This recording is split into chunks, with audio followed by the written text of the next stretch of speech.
8:42 de la tarde, 7:42 en las Islas Canarias. Domingo Soriano, compañero de Libre Mercado, ¿qué tal? Muy buenas tardes. Hola, ¿qué tal? Juan Ramón Rayo, profesor de la Universidad Francisco Marroquín, muy buenas tardes, bienvenido. ¿Qué tal? Buenas tardes. Y si os parece a los dos, Domingo Rayo, vamos a arrancar con la noticia que hasta ahora abre prácticamente todos los digitales de este país. Bruselas asume que el mercado eléctrico europeo no funciona y prepara una intervención de emergencia. Ahora os voy a preguntar si os ha sorprendido o no este anuncio repentino hoy, este lunes, de repente, 29 de agosto, por parte de von der Leyen, pero primero vamos a escuchar cómo lo ha justificado la presidenta de la Comisión. Los precios desorbitados exponen ahora las limitaciones del diseño del mercado eléctrico actual. Fue diseñado para diferentes circunstancias, por eso ahora estamos trabajando desde la Comisión en una intervención de emergencia y una reforma estructural del mercado eléctrico. Empiezo contigo, Rayo. Intervención de emergencia y reforma estructural. ¿A qué se está refiriendo exactamente von der Leyen? ¿Por dónde van a ir los tiros?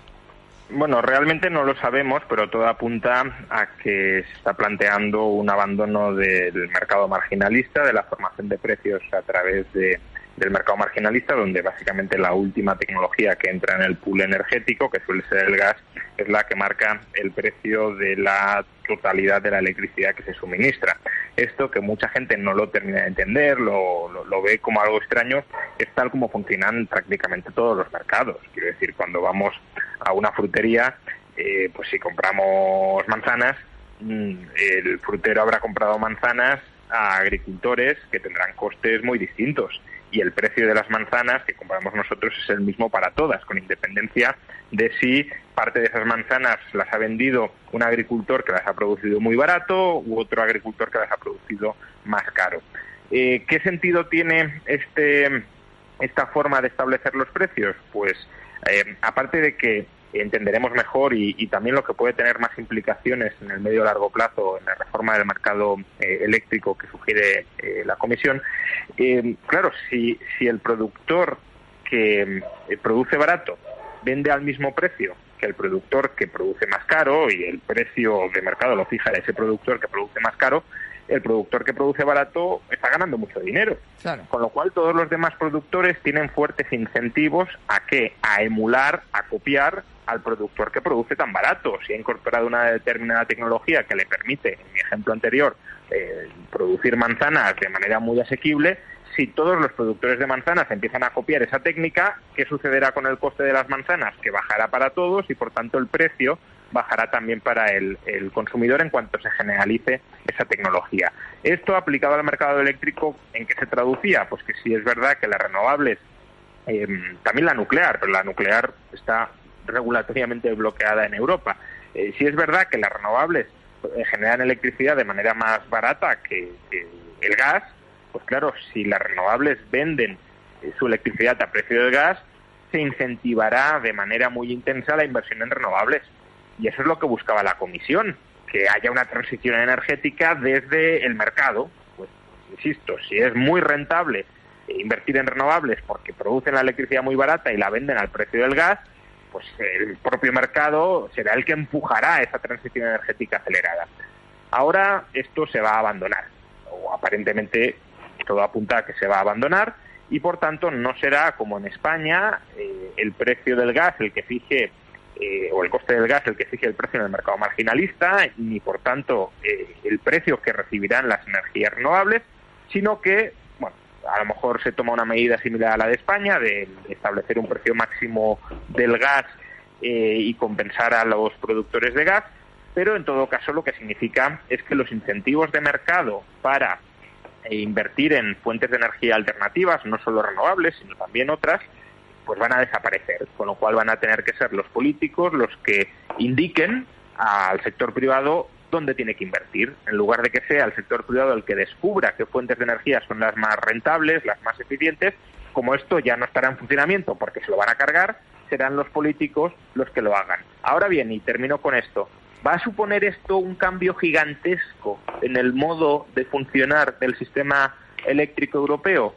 Pues a efectos prácticos probablemente no. ¿Por qué? Pues porque este mecanismo ideal de mercado que acabo de describir ya estaba abortado regulatoriamente. los políticos nacionales y europeos ya impedían que ese mecanismo funcionara en la práctica. Por ejemplo, no permiten la inversión en nucleares, aunque a lo mejor la inversión en nucleares sea muy rentable.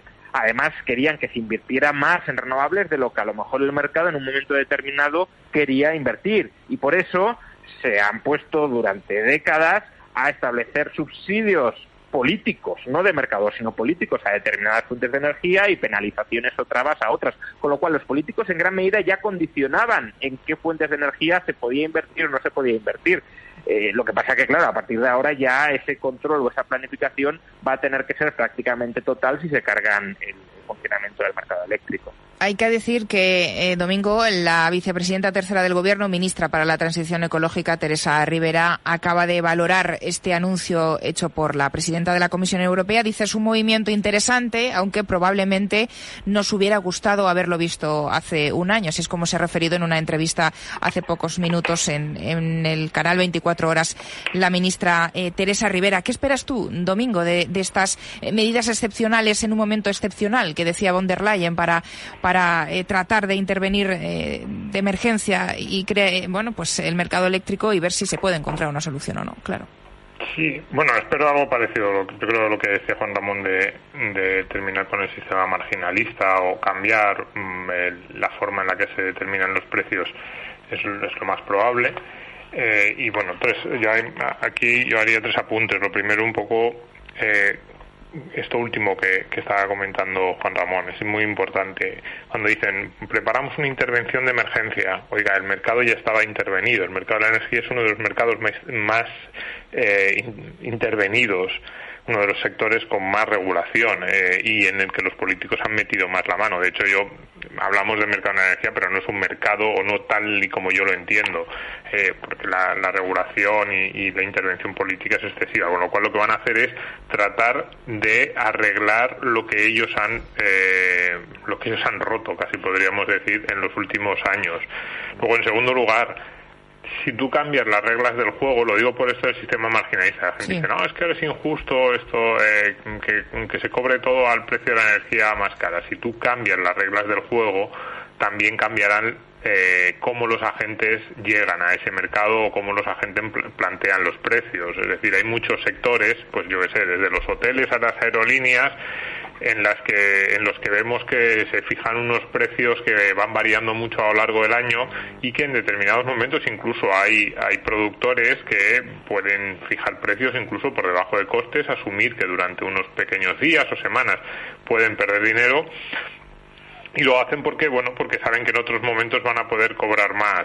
Si nosotros le pidiéramos a un hotel, por ejemplo un hotel en Sevilla, oye, fíjanos el precio mínimo al que estarías dispuesto a vender una habitación, pues a lo mejor ese hotel diría, pero yo voy a, y le dijéramos, pero tú fíjanos el precio mínimo al que estás dispuesto a vender una habitación, pero te pagaremos la habitación al precio máximo al que coloquemos la última de las habitaciones.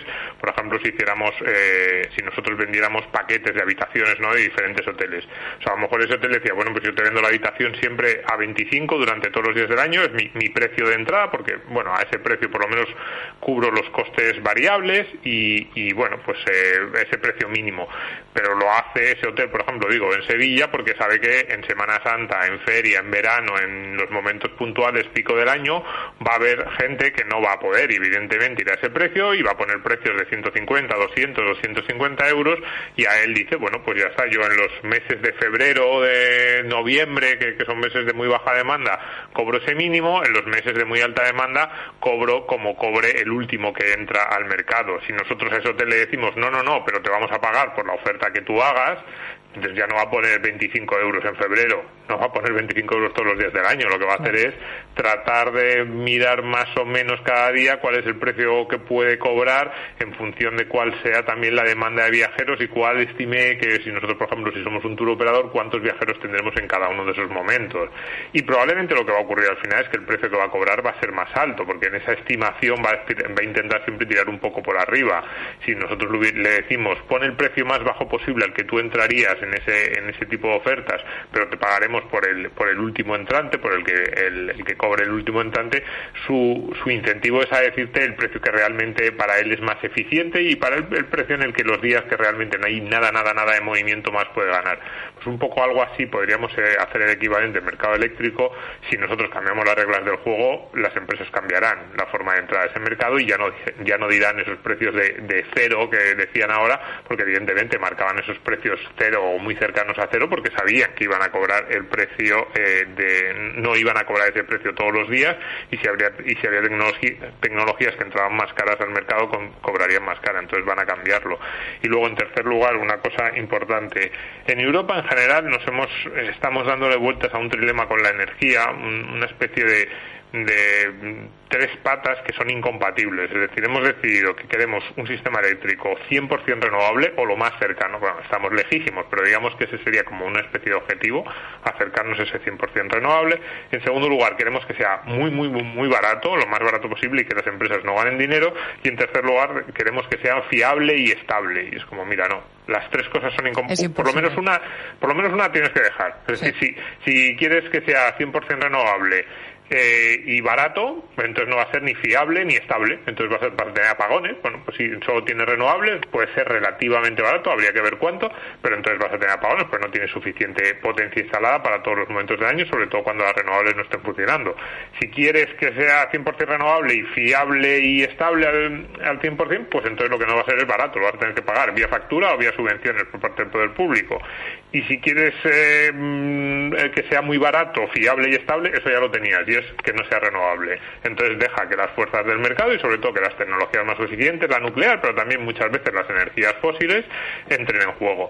Pero de los tres grandes elementos sobre los que gira este discurso político absurdo sobre la energía, tienes que dejar uno de ellos. El problema es que te dicen que no, que van a conseguir los tres, y entonces lo único que van haciendo es poniendo parches de forma puntual cada vez que uno de los tres se les descontrola, que normalmente es el de que es barato, y entonces se ponen nerviosos y dicen, vamos a organizar el mercado eléctrico, y entonces ponen en juego el otro elemento, el de la fiabilidad, la estabilidad, y normalmente no eliminan que sea caro, sigue siendo caro, lo único que pasa es que a veces en vez de pagarlo con la factura lo pagamos pues de otras formas los contribuyentes. Vamos con otro asunto más de actualidad económica, que nos quedan un par de minutos. El viernes el presidente de la Reserva Federal, Rayo, pues advirtió en su discurso en Jackson Hole que, bueno, Jackson Hole es la reunión anual, ¿no?, que mantienen banqueros, académicos, ministros de finanzas, en fin, para hablar de la situación de los retos de la economía mundial, y lo que vino a decir es que para rebajar la inflación hay que provocar algo de dolor.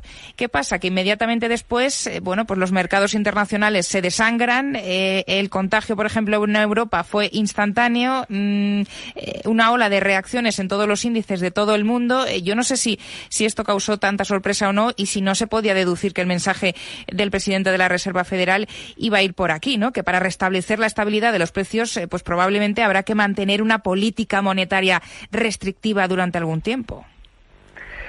A ver, el problema es que los mercados están esperando que a principios de 2023, debido a la creciente desaceleración económica que estamos empezando a ver, pues que a principios de 2023, al menos en el primer semestre, empiecen ya a bajar los tipos de interés.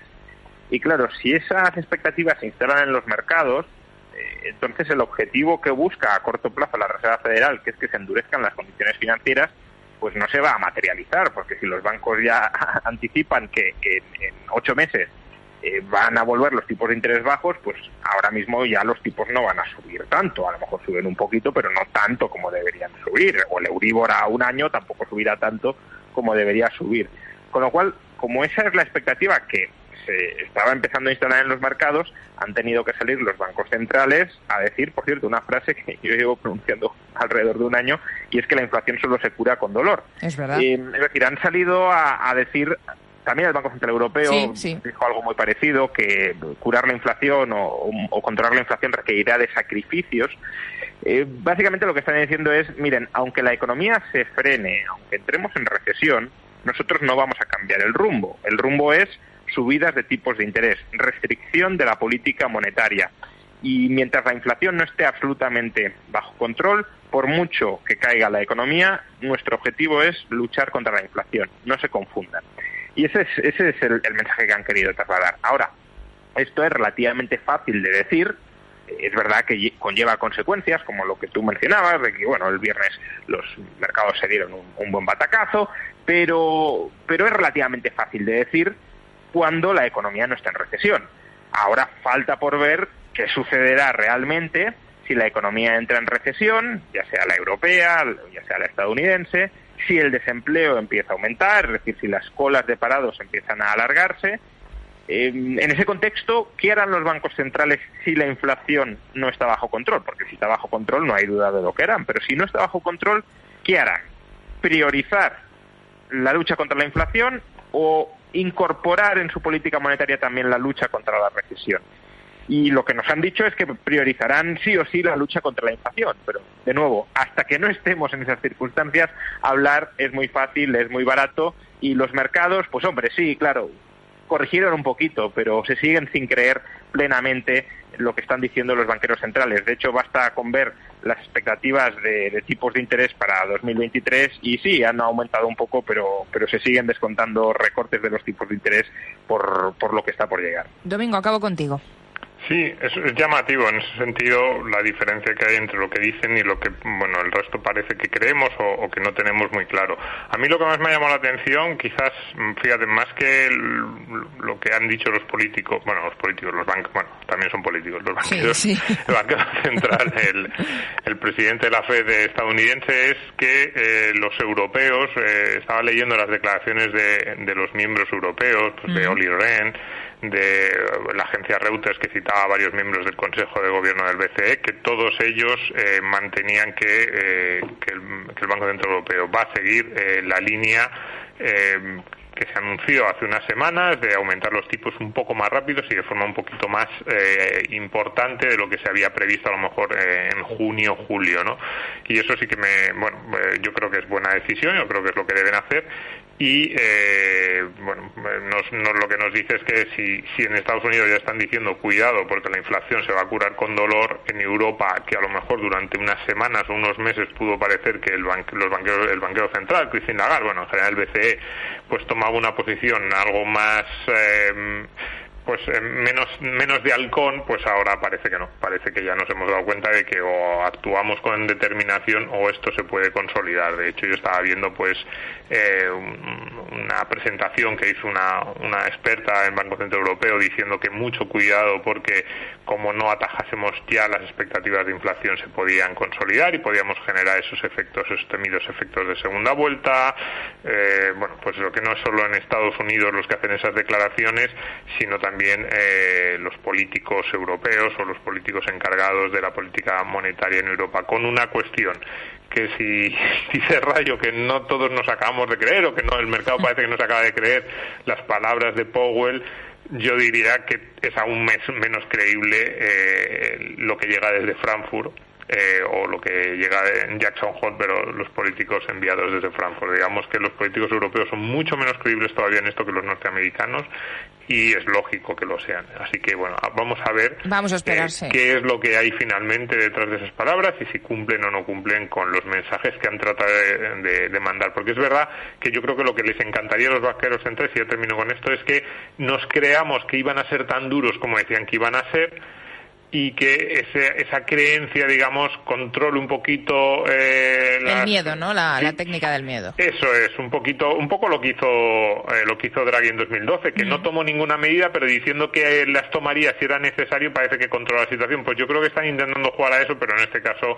yo creo que no. Creo que para controlar la inflación van a tener que tomar medidas y contundentes. Bueno, pues veremos qué sucede. Nos quedamos sin tiempo. Juan Ramón Rayo, Domingo Soriano, muchísimas gracias a los dos. Hasta el jueves con más noticias. Adiós. Hasta el jueves.